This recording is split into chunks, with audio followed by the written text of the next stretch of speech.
لكن أنت قبل قليل أشرت في سياق الكلام إلى مسألة نكسة 67 وأن كان لها أثر في تعجيل الأحداث طبعاً داخل ليبيا. طبعاً. كيف كان المشهد داخل ليبيا وكيف أثرت النكسة على الليبيين؟ احنا كنا طلبة في ذلك الوقت، وطبعا عبد الناصر الحقيقة يعني حتى عبد الناصر يعني نرى فيه صلاح الدين، نرى فيه تاريخنا، نرى فيه طارق بن زياد، نرى فيه خالد بن وليد، يعني جمال عبد الناصر، بحكم ثقافتنا وبحكم عروبتنا ونحن العرب الأحرار. بعد في نكسة 67 صدمنا صدمة كبيرة، وجيلنا تقريبا كانت لديه يعني سقط من برجه في أعين كثير من جيلنا عبد الناصر في ذاك الوقت. يوم 9 يونيو يوم خرج وأعلن أتحمل مسؤوليته تنحيه ومسؤوليته عن الحرب واستعداده للمحاكمة، الحقيقة يعني قفز من تحت الصفر إلى القمة مرة أخرى في أعين الناس. خرجنا دون وعي في مظاهرات تأييد لعبد الناصر لأنه رفض الهزيمة وقرر القتال. أنت على المستوى الشخصي ترى عبد الناصر مسؤول عن أحداث 67؟ شوف،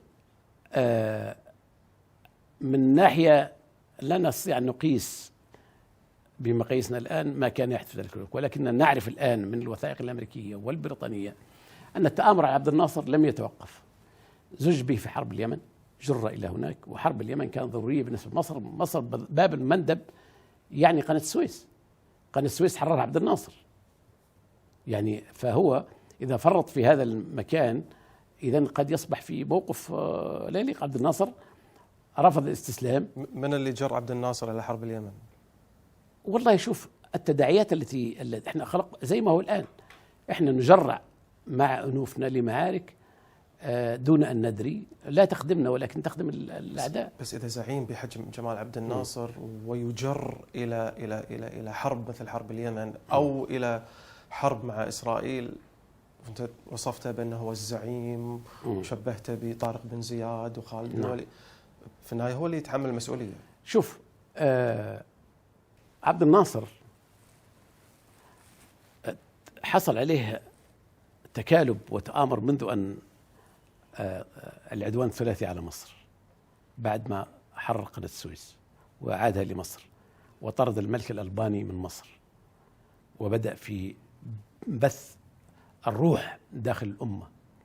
فكان لابد أن هذا الزعيم زي محمد علي، زي أي زعيم آخر يريد أن يبني بلده، أن يقضى عليه بوسائل مختلفة. طبعا عبد الناصر يعني مصر في ذاك الوقت اللي عطت الخليج الأكل والشرب، واللي عطت ليبيا، واللي عطت الثورة الجزائرية، واللي مصر المدرسين والمعلمين والقمح والشعير والفول والملابس والأحذية، مصر، لأن كان نص الخليج الصغير مستعمر بالكامل، وشمال أفريقيا أيضا مستعمر، تونس كانت مستعمرة، ليبيا مستعمرة، الجزائر مستعمرة. فدور عبد الناصر القومي والأفريقي أيضا خلق له أعداء، وأصبح أسس عدم الانحياز، حرض الأفارقة أن يحييهم من جديد ويتجمعوا مع كل تحالف مع غاندي ومع يعني يوغوسلافيا تيتو، وأسسوا يعني ما كان الغرب يسمح المنتصر في الحرب العالمية الثانية بزعامة أو قيادة لابد من تحطيم هذا الفكر وهذا العلم. بس من أعطى المبرر؟ هو مش تعطي المبرر، أنت يا تعيش تحت الجزمة يا تعبر عن رأيك. عبد الناصر يعني مصر بس 67 الحرب لم تكن مع إسرائيل. مع إسرائيل ما كانت مع إسرائيل. مع مين؟ مع الغرب. 67 طبعا 67 المعلومات اللوجستية والدعم والطائرات والمدفعية وكيف يعني قصة ما كانت، وخدع طبعا، وهذا إنسان ما هوش ملاك، جر لهذه الحرب يعني. لكن الحقيقة كانت موقف، كان يريد أن يدافع عن سوريا، وهو الذي قام الوحدة بين مصر وسوريا لأول مرة في تاريخ العرب منذ أن بدأت الأمة العربية تنحسر.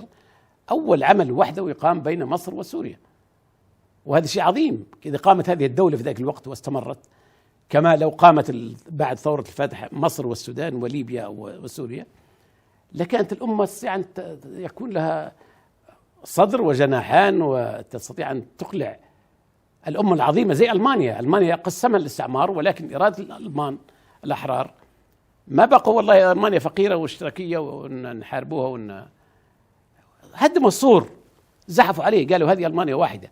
هذا الحدود عملها الاستعمار. إحنا العرب حتى هذه الساعة وضع مقلوب، سبب الوكسة اللي إحنا فيها وعدم حتى لو عملنا ثورات، عملنا إحنا الخلل في التركيبة نفسها. نحن لسنا دول، إحنا نحاول نكذب على نفسنا. ما في، هذه مش دول، هذه قصات من ورق. وهذه أيضا تجبرك عندما تكون ضعيف أن تستسلم لإرادة الآخرين. هم اللي بيحموك، هم اللي بيدافعوا عنك، هم اللي بيساعدوك. تدفع عتوات، تدفع فلوس، يجبروك على المهانة، يجبروك على الاعتراف بإسرائيل، يجبروك على يعني شنو الحب في إسرائيل لما اعترف بها. لا بس 67 ما كان في جبر، كان يعني بالعكس، كان الخطاب العربي وتحديدا الخطاب المصري في ذاك الوقت كان باتجاه ان احنا الاقوى، واحنا اللي راح نهزم اسرائيل، واحنا اللي راح نرمي اسرائيل في البحر.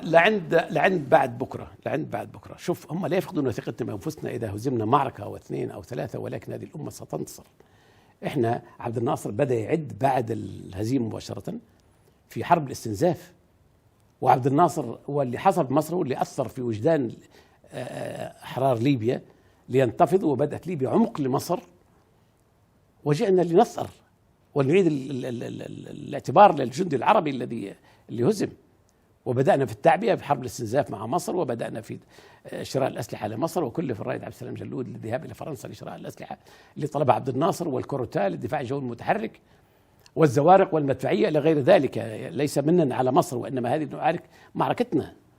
إحنا ما كنا نعطي مصر عشان مصر لديها غطت كل الوطن العربي وهي عاصمتنا. طيب، فأنت ما ترى مسؤولية لجمال عبد الناصر في 67؟ لديه مسؤولية. شوف الخلل، نحن لا نقيم تفاصيل. عبد الناصر لديه أخطاء، رجل عظيم وأخطاءه عظيمة، أخطاء عظيمة طبعا، وخلافه مع العرب ما كان ينبغي أن يصل إلى هذا الحد، لأن احنا زي ما يجري الآن احنا نحارب بعضنا دون معنى ودون سبب. لو رصينا الصفوف كما حدث في مؤتمر الخرطوم، لقاء عبد الناصر وفيصل وطوي هذه الصفحة ولاءات الخرطوم، أعادت الأمة الاعتبار وأعادتها لقيمة، وأصبح العالم يخاف منه. في حرب 73 قضى عن النفط عن العالم، واهتز العالم وأصبح العرب لهم قيمة. أما نحن الآن قصصات ورق، يدسوا علينا وماشيين، لا يشاورونا ولا أنا راح أتكلم